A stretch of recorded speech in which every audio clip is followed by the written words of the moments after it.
Hello, everyone. I am super excited to be hosting another candidate conversation live stream. This one, we have got a super exciting night tonight because we have got not one, but two candidates today. We have got Joshua Collins, and then later we will have Rebecca Parson. So very excited to have both of these candidates running. Our first one is Joshua Collins, who will hopefully get on in just a minute. We're going to be talking to him about his race for Congress in Tacoma, Washington, Washington's 10th district. We're going to be asking him a bunch of questions about that, and then I'm going to end this live stream, start it right back up in another 30 minutes, and we are going to be talking to Rebecca Parson, who is running for Congress in Washington's Olympic Peninsula. So we have got a double feature today, and I'm really incredibly excited to be bringing it to you. So let me see if Joshua is already in here, and if he's not, we're just going to talk for a minute.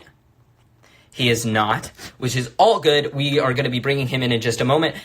Very excited to be bringing you this candidate. This is without a doubt one of the furthest left people who is running for Congress right now.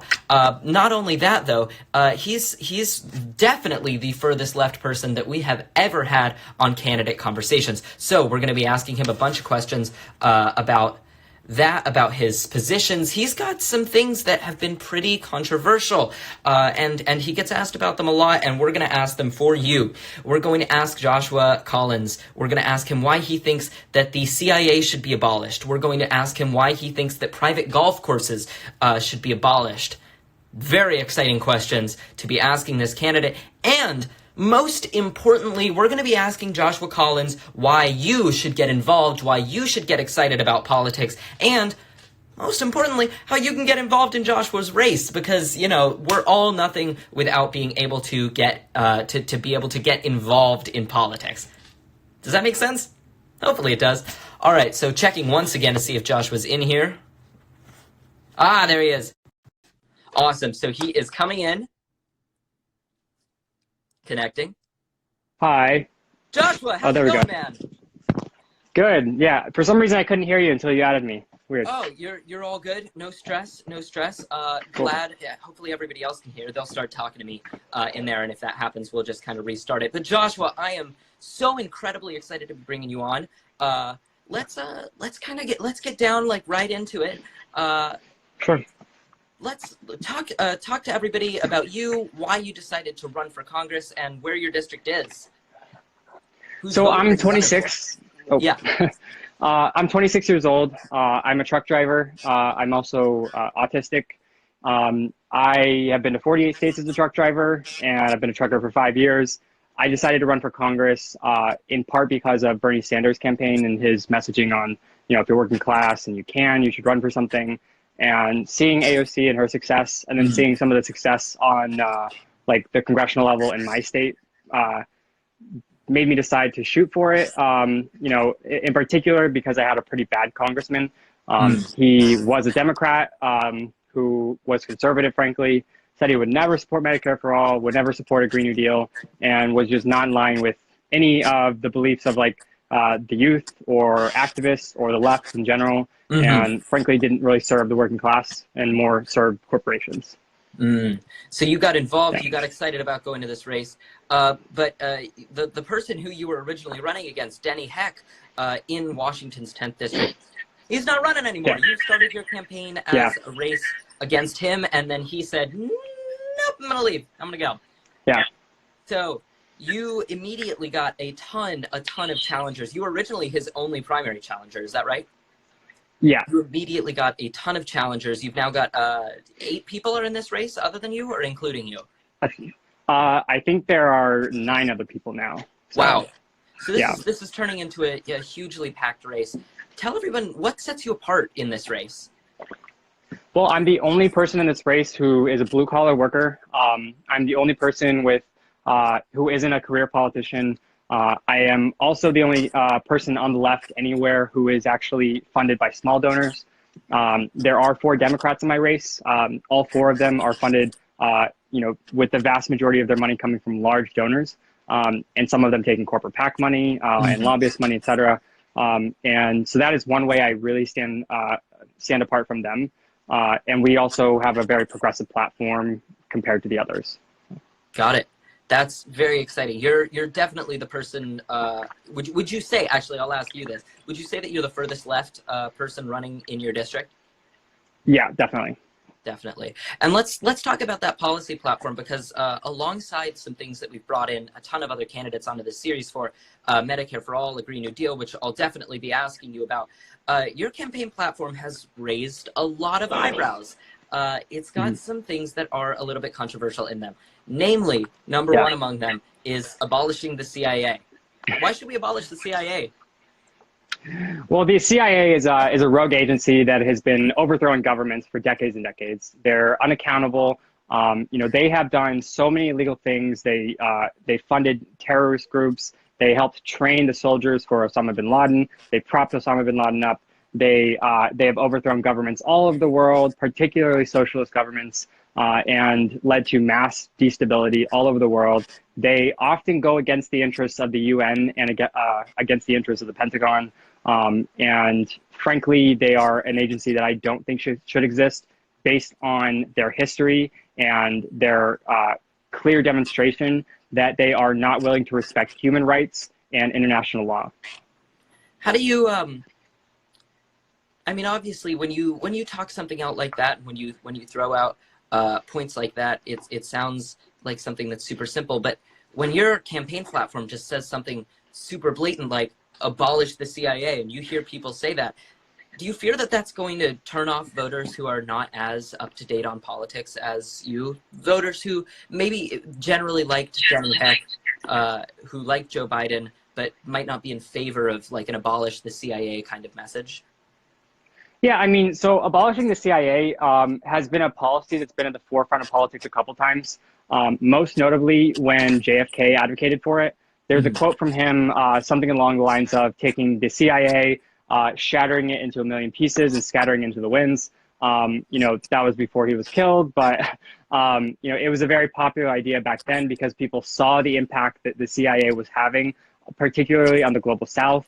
And frankly, today, it's something that particularly appeals to people who have connections to, other countries. If you are an immigrant, you know what the CIA does to other countries, and you know how disastrous it is for all of these countries who are just trying to better their society for their people. Let me jump to another super controversial policy of yours. Taking over all private golf courses. Why? So golf courses have a really negative impact on the environment, and private golf courses in particular are the problem. Public golf courses are a bit of a different story. They tend to be much more responsible with water and resources, and they are also not as expensive to use. Private golf courses, however, take up some of the most valuable land in the country, and use it for this luxury sport that does not produce anything. If you live in Seattle, you know what I'm talking about. You know how there are giant golf courses while people have no space to, grow gardens in their backyard. They have no space for parks, and green spaces are just almost entirely owned and privatized by the rich in a lot of our largest cities with the most people in them. I want to ask you about something that you said a little bit earlier. I have like a million Twitter feeds like scrolling up on the screen behind you, so that I can keep track of what people are saying about this. Earlier, just a minute ago, you said that you're the only progressive candidate in this race who doesn't take PAC money. Are you sure about that? There's one candidate who is not taking it this cycle. She has taken it her entire career up until the time she's running against me. And so, I mean, and what I did say in particular is that they are still funded by the wealthy. Although they are avoiding taking directly from corporate PACs, their money is coming from large donations. I think every candidate except for Phil Gardner has 80% coming from large donations and like 20% from small. Mine is the reverse, where it's like 20% small donations, 80% large. Although Phil Gardner, who was a staffer for Heck, he spent 20 grand of his own money. Wait, 1 second, Josh. You said 80% large donations for you? No, the opposite. Yeah. Okay. Sorry. Yeah, the opposite. Yeah. Sorry. Okay. Yeah. Cool. Sorry, my bad. Yeah. Making sure I'm hearing you right. Yeah, and then we have one opponent named Phil Gardner who used to be a staffer for Congressman Heck. and he spent 20 grand of his own money as well. So interesting move there. So. So you were referring earlier to your opponent Beth Doglio. She also supports the Green New Deal. She supports Medicare for All. She is not taking PAC money in this cycle. She's taken it in the past. Other than that, what are the big contrasts between the two of you? If I'm a voter in this race, what contrasts should I be drawing between you and Beth Doglio? You know, a lot of it's our background. You know, frankly, she comes from a background of being a career politician. Just in the last election cycle, she did take money from Puget Sound Energy. And, you know, I can't say whether or not she would be continuing to take corporate PAC money if I weren't running against her. So that is a conversation that we don't even know the answer to. But I do know that she was an incumbent and was still taking corporate PAC money up until she joined this race against me. So that appears to be more of a strategic decision rather than one out of principle. Myself, however, I have never taken corporate PAC money and have only been funded by donations from regular people. You've also never run for office before, which is something that is worth mentioning. What makes you qualified to be a representative? Well, I think my experience as a working class person in America make me qualified. You know, I think we can all agree that there are too many politicians who make a career out of it, enrich themselves, and you know, while they make some good decisions, every once in a while they'll side with their donors and they'll side against the working class. And in some cases, the problem with politicians isn't you know, which way they vote, but it's things that they remain silent on, and it's things that they actually don't take action on. I feel very strongly that we need people who are going to fight, who are going to raise hell about issues that are frankly killing us, and that we need radical solutions to. We need to have a complete restructuring of the way our country is powered with that by changing to green energy. We need to shift our entire infrastructure, and we need to do it quickly. And I don't think that happens with people who are frankly not willing to rock the boat or anything. You're promising to be a representative not only for but also by the people. Yes. Awesome. Well, in that case, I want to shift to talking about some of these policy points that are described as for and by the people, but would also cost a lot of money. I think one of the things that we hear a lot when we advocate for Medicare for All and the Green New Deal, which I support, I've got my Bernie poster right back here. When we talk about Medicare for All, when we talk about the Green New Deal, the first thing that's often thrown at us is these huge numbers about how much these things are going to cost. How are we going to pay for it? Well, so when it comes to healthcare, I've actually recently kind of changed my opinion, and I think a lot of progressives will agree with this. Medicare for All always felt like a middle ground.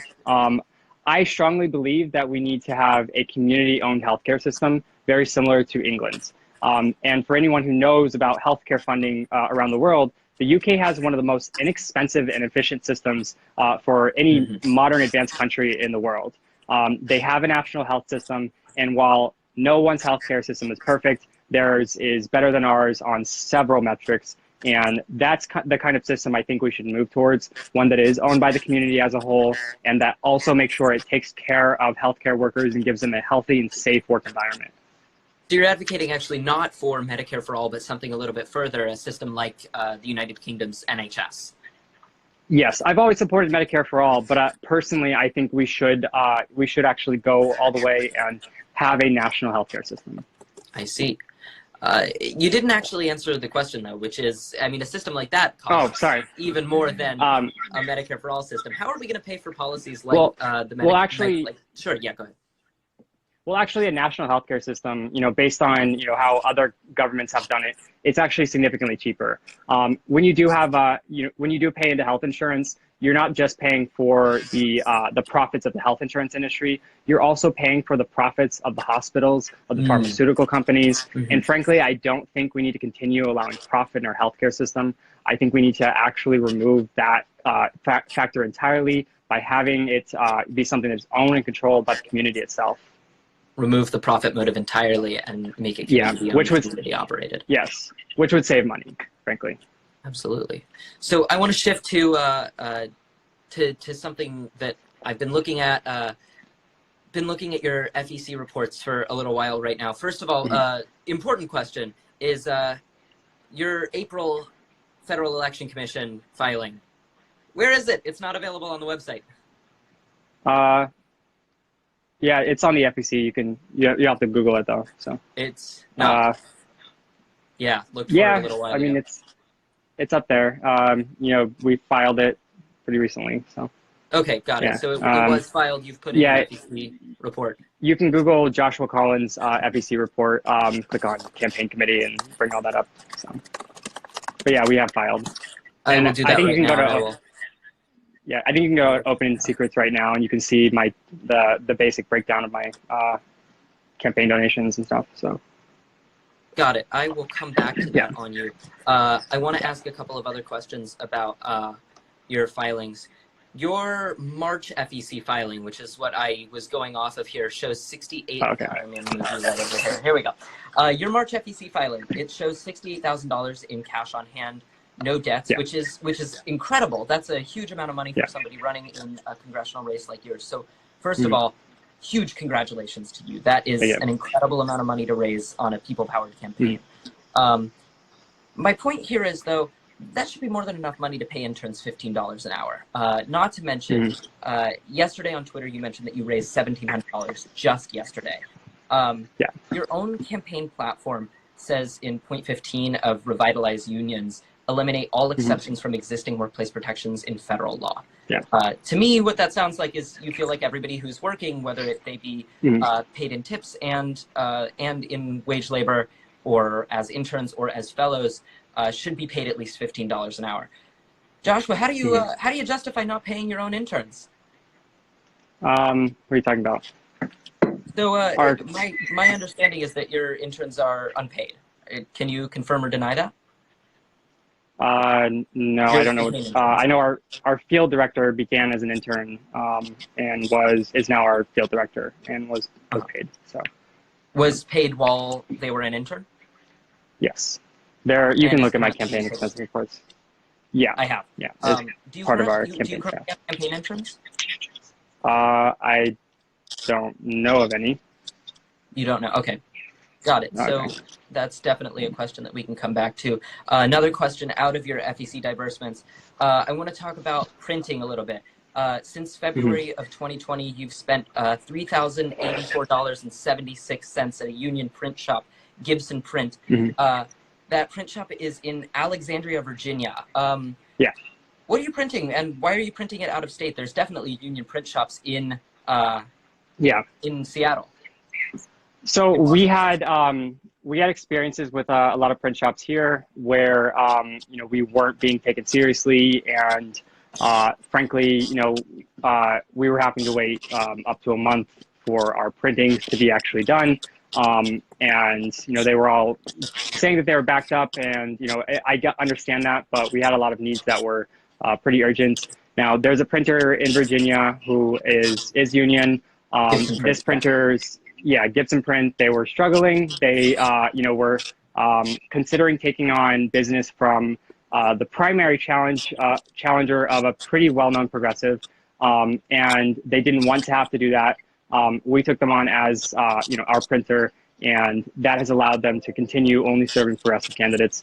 And they are also the same printer that Lee J. Carter, a socialist delegate in Virginia, uses. So and we've had really good. You said Gibson Print was struggling at one point. You can confirm that. They're one of the top union print shops in Virginia, right? Lee Carter uses them, and actually most of them use it. We were told that they were considering taking a primary opponent. The whole Rose Caucus uses them as their printer, actually. Got it. So, I see. Okay, so this is a... If you know about the Rose Caucus, there is over 30 candidates. Every single member, or at least a lot of the members, use them as a printer and patron their business. So. Got it. I'm looking here. Your website does say that you have a place to apply to be an intern. Okay. Yeah. I think that was something that they were going to give credit to our existing volunteers for internships. So I'm not sure exactly what the process is for that, but. So you're going to be paying your interns in college credit? I don't know that we even have any interns. I'm not sure. I see. Okay. I do have somebody in the comments who is saying that they're an intern of yours, but Okay. Yeah. Okay. My last kind of FEC diversement question that I want to ask you is you spent $1,454 on air transport receipts in the month of March. That was the beginning of the pandemic. States were starting to lock down. Washington was one of the first states actually hit. Air transport. 8 candidates are running in Washington's 10th district. Only 3, or at the time, only 8 candidates were running in Washington's 10th. Only 3 of those candidates have paid any money for air transport. The other 2 candidates do rely on PAC money.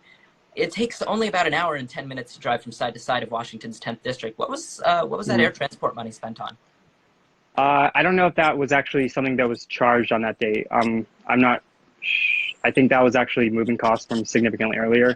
We did pay to move one of our staffers, and I know that that was something that was transported earlier, but I don't think that was. I think that was actually from then, so I'm not sure why the date says that it's on that date. So. Got it. Okay, yeah, that's all that I have is that it's in that it was at some point in March. I can look up the rest of this, and I can actually I'll send everything to you. Okay. Yeah, at the end of it. So, last couple of questions. Joshua, so right outside of that window there is a young person who's 15 years old. Why should he care? I live in LA. Why should my 15-year-old neighbor care about your race for Washington's 10th district in Tacoma? Shit. Well, I'm running on a platform that would benefit the working class all over the country and also people all over the world. You know, we are running on a bold platform that would shift our economy to green energy and actually would impact the rest of the world and how it goes forward and how we actually deal with climate change. We need to shift the global economy off of fossil fuels. And I think that means, the United States taking really bold and radical action that actually changes our system to stop depending on fossil fuels and start using green energy. And I think the rest of the world will follow. And if you are young and you want a planet that's inhabitable, If you're young and you want a planet that's habitable, I think this is the obvious decision. So. Absolutely. And if people do want to get involved in your campaign, tell them how they can do it. You can go to joshua2020.com and join our Discord server. It's right there up on the top. You can volunteer. Sign up at the volunteer link. And if you go on the Discord server, you can you can do phone banking. We have daily phone banking that you can participate in. You can call voters, etc. So. Alrighty. So that is how you can get involved. You can get involved with Joshua for Congress. Yes, they are. Even if you the painted nails. I think someone asked in the chat. So I think you're the only congressional candidate that we have who's got painted nails. I love it. Yeah. Joshua, you are the almost certainly furthest left person that we have ever had on this series. Thank you so much for joining me. It has been an honor to host you. Thank you very much. Plug your social media for us one more time. My social media is Joshua, the number 4 Congress. My website is joshua2020.com.